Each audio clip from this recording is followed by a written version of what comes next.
Nous voici entrés dans la grande semaine sainte, depuis hier, le jour des rameaux. Nous avons acclamé le Seigneur. Après 40 jours passés à ses côtés pour essayer de le suivre, nous entrons maintenant dans ce temps beaucoup plus profond, grave, où nous accueillons le mystère du salut, celui qui renouvelle la face de la terre, celui qui est l'unique qui mérite d'être vécu. Et donc, pour inaugurer cette semaine sainte, pour entrer dans ce lundi saint, l'Église nous propose de méditer un passage d'évangile extrêmement important, puisque les 4 évangélistes en parlent.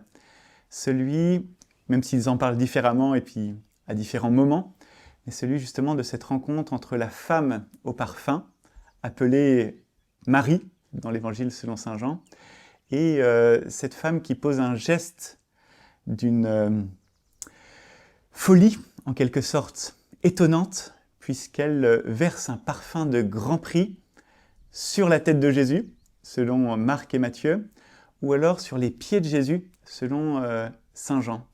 Et ce geste va entraîner une réaction des apôtres, des disciples, et saint Jean est le seul à nous dire que c'est Judas en particulier qui se scandalise. Et pourquoi, on pourrait dire, une telle réaction de la part de Judas ? Eh bien peut-être parce que ce geste est en contradiction avec la logique dans laquelle il est entré. On va suivre Judas dans les jours qui suivent et on verra à quel point justement son refus du salut est dramatique. Mais contre ce refus du salut, eh bien nous avons cet accueil plénier du salut qui est manifesté par ce geste de Marie.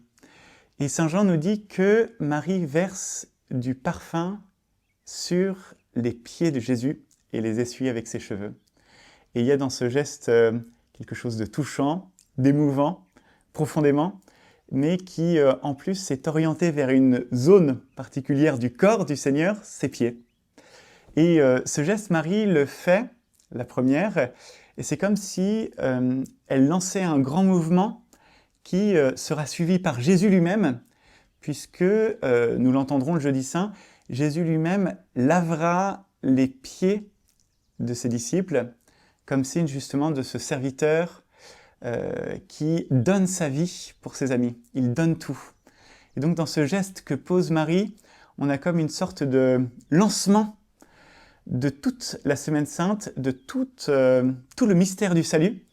Et donc il faut le scruter ce geste et voir ce dont il est porteur. Et donc représentons-nous Marie, prenant ce vase de parfum, le faisant couler aux pieds de Jésus et essuyant ses pieds avec ses cheveux. On voit un geste d'un amour fou, qui sera d'ailleurs médité par les grands mystiques de la tradition de l'Église, justement qui se reconnaîtront en Marie. Et ce geste d'un amour fou, on l'a dit, il lance la Semaine Sainte, il annonce le geste que posera Jésus à l'égard de ses disciples, mais Jésus lui-même explicitera son geste de laver les pieds de ses disciples comme un signe de la passion qu'il devra vivre. Et donc, si on revient à ce geste de Marie, on peut se dire que dans cet amour fou de Marie, à travers ce geste du parfum, eh bien, on a une illustration, on pourrait dire suave, savoureuse, de ce que vivra Jésus intimement lorsqu'il vivra sa passion et sa résurrection. Cet amour fou de Jésus sur la croix, il nous a aimés jusqu'à en mourir, il va ressusciter et nous emporter dans sa gloire, eh bien il a comme son illustration première dans cet amour fou de Marie pour Jésus. Quand on contemple Marie verser son parfum, eh bien on est comme introduit au mystère du Christ. Pour que l'image de Dieu soit parfaitement manifestée, nous a dit le livre de la Genèse, eh bien il fallait qu'il y ait un pendant masculin et féminin, mâle et femelle, il les créa. Eh bien pour qu'on ait une image parfaite de la rédemption, nous avons évidemment le corps ensanglanté et douloureux du Seigneur sur la croix, qui sera transpercé et duquel jaillira cette eau vive qui nous sauve.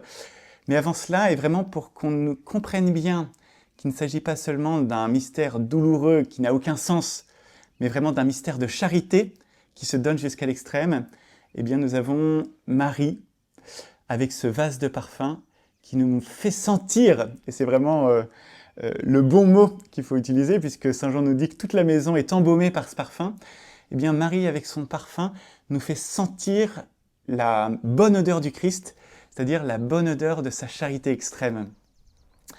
Alors, peut-être nous pourrions prendre comme résolution du jour de contempler ce geste de Marie, de contempler justement, de prendre un temps pour contempler cette charité de Marie et de poser un regard intérieur vers la croix du Christ qui pourrait nous rebuter parce qu'elle est un mystère douloureux et de voir à travers les plaies du Christ justement ce parfum de sa charité, de voir à travers sa couronne, sa tête couronnée d'épines, eh bien ce parfum qui a été versé sur sa tête par Marie, de voir à travers ses pieds cloués, eh bien, le parfum de sa charité qui donne tout pour nous. Donc cette résolution d'aujourd'hui, elle est une résolution contemplative. Regardons Jésus crucifié, mais regardons justement à travers ses plaies, eh bien, cette charité extrême qui transforme la souffrance en amour et qui justement va, grâce à Marie, nous faire comprendre que nous sommes arrivés au cœur même de ce pourquoi nous avons été préparés pendant ce carême, c'est-à-dire le mystère de notre rédemption et de cet amour fou. Seigneur, nous voici devant toi.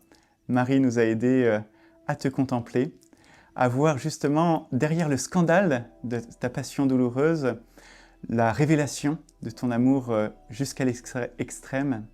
Tu as tout donné, tu retournes vers le Père, tu nous emportes dans ta charité. Le Père nous a tellement aimés qu'il t'a envoyé pour nous sauver. Et donc nous accueillons ton amour pour nous. Nous voulons avec Marie rester à tes côtés, te suivre en chacune de ces journées de la Sainte Semaine dans laquelle nous entrons, pour accueillir cette charité avec laquelle tu nous as aimés et pour la diffuser sur le monde. Que ce parfum que Marie a répandu sur toi, eh bien, vienne aussi sur nous, pour que nous devenions, comme toi, une bonne odeur de charité, par amour pour toi et par amour pour nos frères. Amen. Et je suis le frère Baptiste, carme, du couvent des Carmes de Toulouse.